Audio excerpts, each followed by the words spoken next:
El mundo necesita gente que ame lo que hace.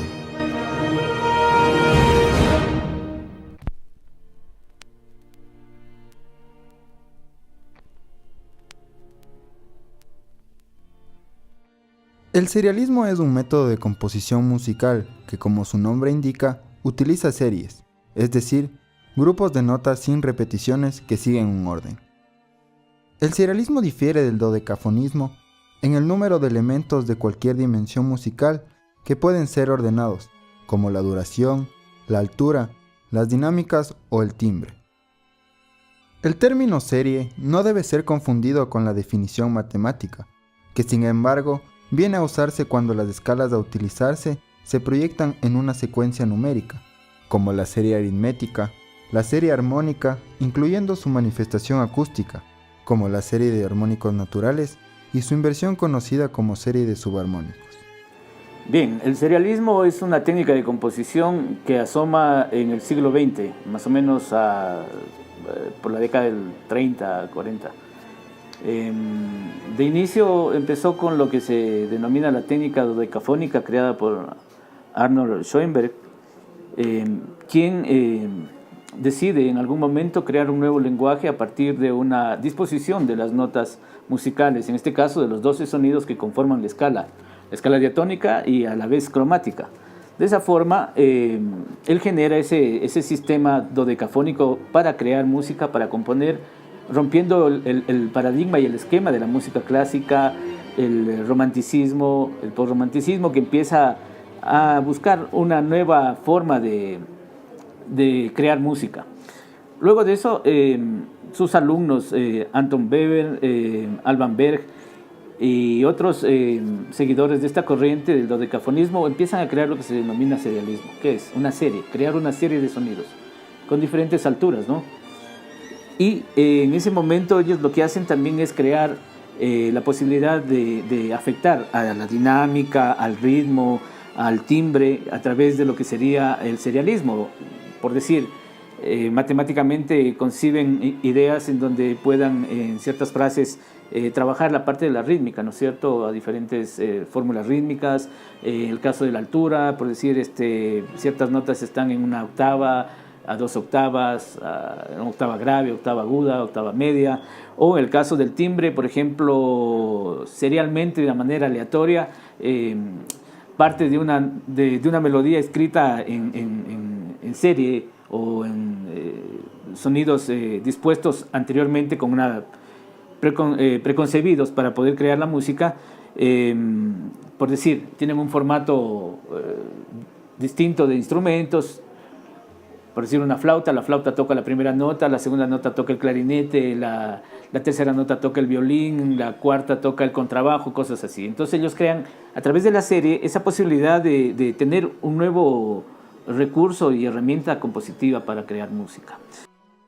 A partir de la década de 1940, el serialismo se convierte en el eje integrador de todos los elementos musicales: melodía, armonía, timbre, textura, etc.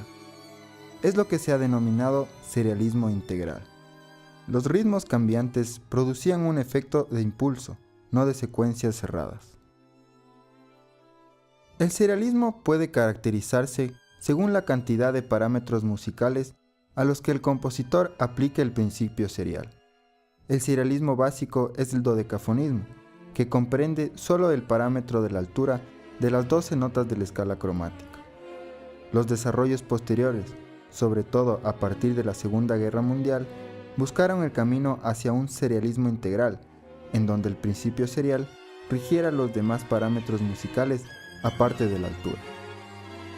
Ellos, a partir de la Segunda Guerra Mundial, crean lo que se llama el serialismo integral, que afecta a todo lo que tiene que ver con la música, desde el punto de vista científico y técnico. Gente como Pierre Boulez, el francés, compositor y director de orquesta, empiezan a trabajar en lo que sería el serialismo integral, en donde se ataca, como quien dice, a todo lo que tiene el concepto científico de armar una composición, desde la parte totalmente académica, trabajando todo, exactamente todo. No se deja ningún cabo suelto. En ese caso, la composición serial ha dado mucha influencia a los compositores del siglo XX, la mitad del siglo XX pasada la guerra, ¿no? Tenemos, por ejemplo, gente como el compositor Stravinsky, que él tenía un diatonismo ampliado a inicios del siglo XX.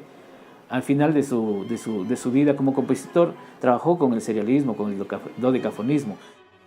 Algunos compositores europeos trabajaron con el concepto de la composición serial, incluidos los alumnos de Arnold Schoenberg, que fueron los que se denominan la tercera escuela vienesa. Para la música contemporánea o de vanguardia del siglo XX, el serialismo fue como el tope sobre la creación de la música moderna.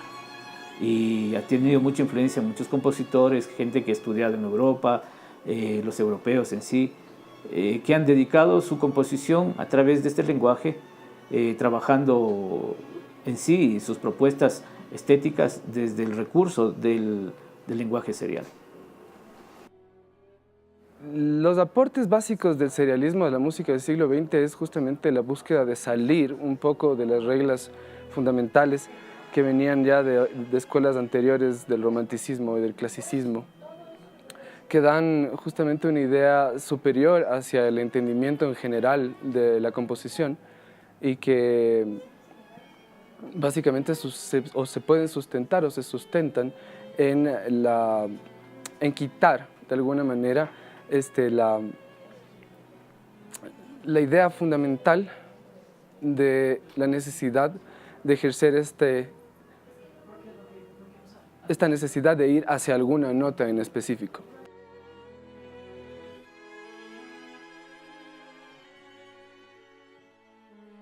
En Europa, generalmente en Alemania, con influencias igual en Francia, en Inglaterra, en los Estados Unidos. Tenemos John Cage también, o compositores como Stravinsky, que es un ruso, ¿no? Pero la mayoría de gente trabaja sobre serialismo en Europa.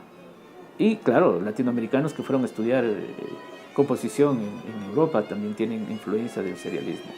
Muchos argentinos, muchos chilenos, en sí la vanguardia musical de la mitad del siglo XX hacia finales del siglo XX ha dedicado su tiempo a crear música basada en el serialismo. Una cosa que yo determino y que puedo considerar que es un avance muy grande es básicamente en el cine, en la música para cine, porque este tipo de música serial se llega a considerar muchísimo para el cine y para escenas que pueden resultar un poquito de miedo y cosas por el estilo en el cine justamente del siglo XX, de inicios del siglo XX. Otra cosa que es importante también es que antes de esta época, mucha de la música se consideraba o tenía que ser considerada de alguna manera bella. Y a partir del serialismo y del dodecafonismo y el serialismo, en general todas las ramas que se derivan de esta base, se busca no necesariamente esa expresión de belleza, sino también otras expresiones aún más que pueden estar intrínsecas dentro del uso en general de las notas y en no utilizar la tonalidad como una parte específica.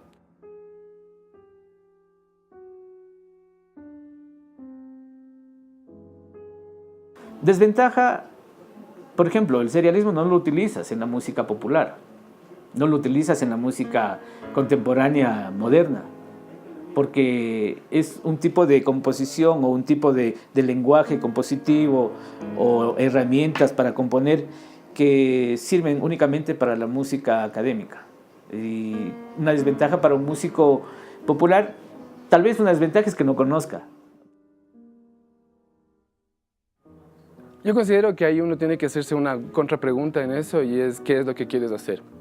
Si lo que quieres hacer es música comercial desde algún punto de vista y lo que tienes que hacer es vender, entre comillas, a nivel de producción, entonces claro, la desventaja es que no vas a ser bien entendido y que perdón, gran parte de la población no va a entender tu creatividad y no va a entender tu creación. Entonces esa es como una posible desventaja hacia en dónde quieres enfocar tu composición.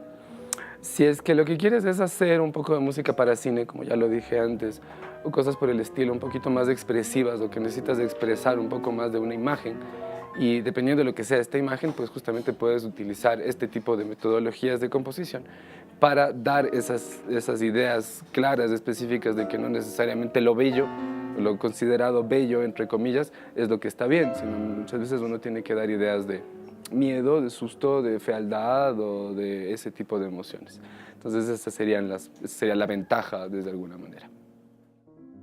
Por ejemplo, en la música de cine se utiliza mucho el serialismo, se utiliza mucho el concepto de vanguardia para ciertos tipos de escenas, para ciertas características de películas en donde la música debe requerir, o más bien, la música requiere momentos, atmósferas, espacios donde la música debe sonar totalmente extraña o con una característica especial, y el serialismo te ayuda a eso. Por ejemplo, El planeta de los simios, la música compuesta a finales de la década del 60, creo que es en el 69, experimenta Jerry Goldsmith con el trabajo del dodecafonismo y en sí el serialismo. En ese momento se empieza a escuchar música de cine para film escrita en ese sentido de composición, serialismo, y que te da una sonoridad de vanguardia. Si ustedes pueden escuchar la música original del planeta de los simios, van a encontrar que eso es importantísimo como un punto de enfoque hacia crear nueva música para cine que utilice ese tipo de lenguaje.